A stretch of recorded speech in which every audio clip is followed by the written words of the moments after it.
বাংলাদেশ থেকে ফিনল্যান্ড যাওয়ার সুবর্ণ সুযোগ। আপনারা দেশ ও বিদেশ থেকে ফিনল্যান্ডের কাজের ভিসার জন্য আবেদন করতে পারবেন। এখন যারা ফিনল্যান্ডে আসবেন তাদের কোন কাজগুলো শিখে আসা উচিত, কোন কাজগুলোতে আপনি আপনার ভবিষ্যৎ উজ্জ্বল করতে পারবেন, কোন কাজগুলোর ডিমান্ড সবচেয়ে বেশি, অনেকে জিজ্ঞেস করেছেন।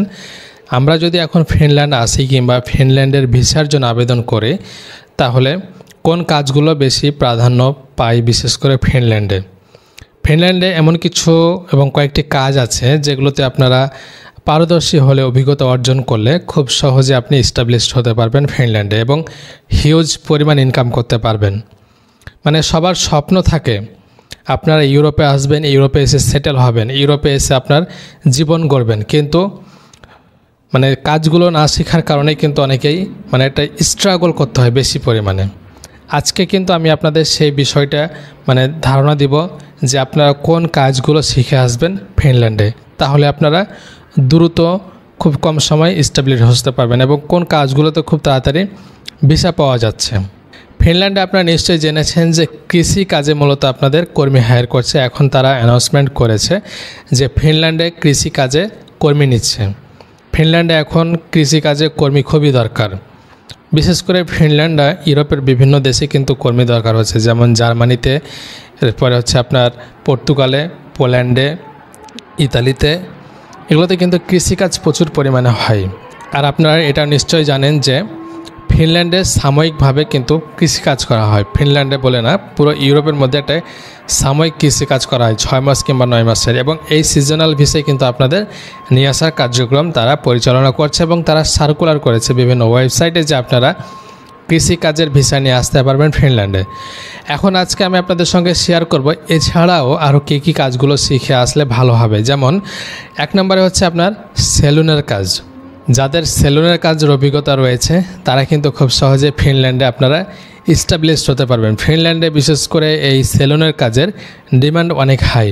আপনারা যদি বাংলাদেশ থেকে এই কাজগুলো শিখে আসেন, আপনি যদিও কোনো দোকান দিতে না পারেন, আপনার আশেপাশে যে বাংলাদেশি ভাইরা আছে তাদের সাথে আপনি এই সেলুনের কাজগুলো করি কিন্তু আপনি হিউজ আর্নিং করতে পারবেন এবং আপনার অভিজ্ঞতা যে কোনো সেলুনে গিয়ে শেয়ার করলে তারা হয়তো আপনাকে একটা কাজ দেবে এবং সেখানে ভালো ইনকাম করা যায়।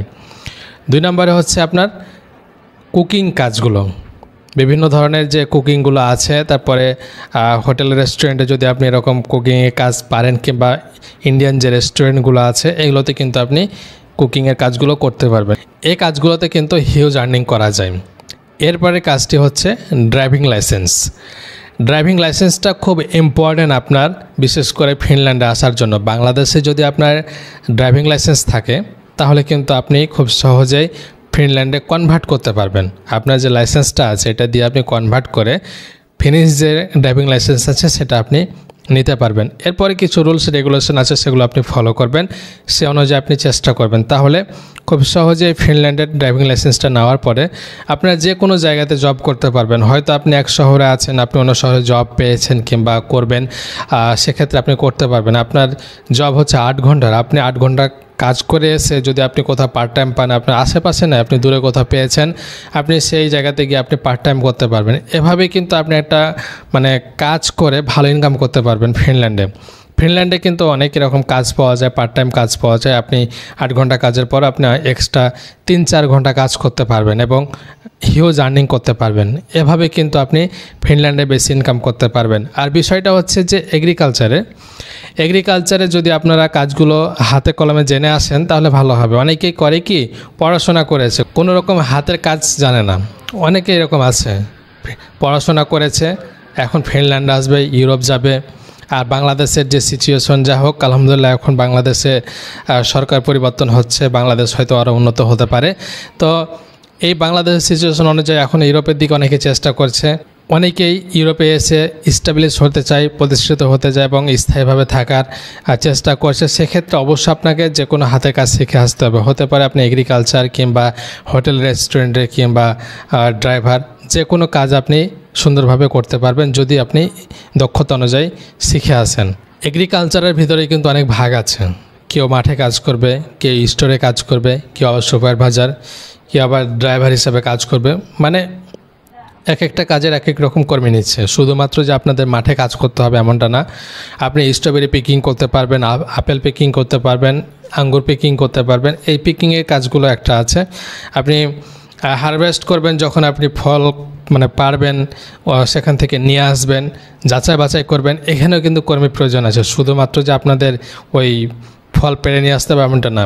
মানে এক একটা স্টেপে এক এক রকম কাজ আছে। কেউ পারবে, কেউ ফল পারবে, কেউ যাচাই বাছাই করবে, কেউ প্যাকেটিং করবে, কেউ মানে বাজারজাতকরণ করবে। মানে এক এক স্টেপে কিন্তু কর্মী আছে। তো এগুলোর মধ্যে যাদের যেরকম অভিজ্ঞতা রয়েছে তারা কাজে লাগাতে পারবেন, বিশেষ করে ফিনল্যান্ডে এসে।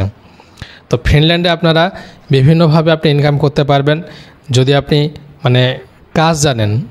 আর ফিনল্যান্ডে কর্মী নিচ্ছে এটুকু আপনারা নিশ্চিত হয়েছেন যে বাংলাদেশ থেকে এবং এশিয়ান কান্ট্রিগুলো থেকে ফিনল্যান্ডে কর্মী নিচ্ছে। তো এই সুযোগে আপনি আবেদন করতে পারেন। আজকে আমি কয়েকটা ওয়েবসাইটে দেখাই দিচ্ছি যে কীভাবে আপনারা ফিনল্যান্ডের কাজগুলো খুঁজে পাবেন, কীভাবে আপনারা আবেদন করবেন সেটা কিন্তু আমি দেখাই দিচ্ছি। এবং সে অনুযায়ী যদি আপনার মোবাইল ফোন অথবা কম্পিউটার থেকে আবেদন করেন, খুব দ্রুত আপনি ফিনল্যান্ডের কাজের ভিসার জন্য আবেদন করতে পারবেন। কোনো দালালকে মানে বলতে হবে না, কিংবা কোনো বন্ধুকে বলতে হবে না ভাই আমার জন্য একটা আবেদন করে দাও, কাউকে বলতে হবে না। আমি যে প্রসেসে দেখাই দেবো সে প্রসেসে আপনারা চেষ্টা করবেন নিজেরাই আপনার মোবাইলে আবেদন করতে পারবেন। তো মানে কিছু ডকুমেন্টস লাগবে, সেই ডকুমেন্টসগুলো আপনি রেডি করবেন, তারপর আবেদন করতে পারবেন। 1 নম্বরে পাসপোর্ট, 2 নম্বরে হচ্ছে আপনার সিভি কভার লেটার, 3 নম্বরে হচ্ছে আপনার এক্সপিরিয়েন্স সার্টিফিকেট। যদি আপনি কাজ করে থাকেন, যখন তারা এক্সপিরিয়েন্স সার্টিফিকেট চাইবে তখন আপনি প্রোভাইড করতে পারেন। আর যদি আপনার থাকে অবশ্যই একসাথে প্রোভাইড করতে পারবেন, তাহলে বেশি আপনি প্রাধান্য পাবেন। এরপরে হচ্ছে আপনার ক্রিমিনাল রিপোর্ট, আপনি কোনো রকম ক্রাইমের সাথে জড়িত আছেন কি না, কিংবা কোনো প্রবলেম আছে কি না, অবশ্যই আপনাকে পুলিশ ক্লিয়ারেন্স সার্টিফিকেট দিতে হবে। এসব ডকুমেন্টসগুলো হলেই কিন্তু আপনি যে কোনো কোম্পানির সাথে আপনি যোগাযোগ করতে পারবেন, যে কোনো কোম্পানির সাথে আপনি কমিউনিকেশন করে তাদের কোম্পানির সাথে কথা বলতে পারবেন, HR ডিপার্টমেন্টের সাথে কথা বলতে পারবেন। এরপরে কিন্তু আপনি সেসব কোম্পানিগুলো থেকে পারমিট নিতে পারবেন যদি আপনার পছন্দ হয় এবং কোম্পানি যদি আপনাকে পছন্দ হয়। আশা করি বোঝাতে পেরেছি। ধন্যবাদ সবাইকে। যদি ভিডিওটি ভালো লাগে শেয়ার করবেন, সাবস্ক্রাইব করে সাথে থাকবেন এবং পেজটিকে ফলো করবেন। যারা আমার ফেসবুক পেজ থেকে দেখছেন অবশ্যই পেজটিকে ফলো করবেন। আসসালামু আলাইকুম।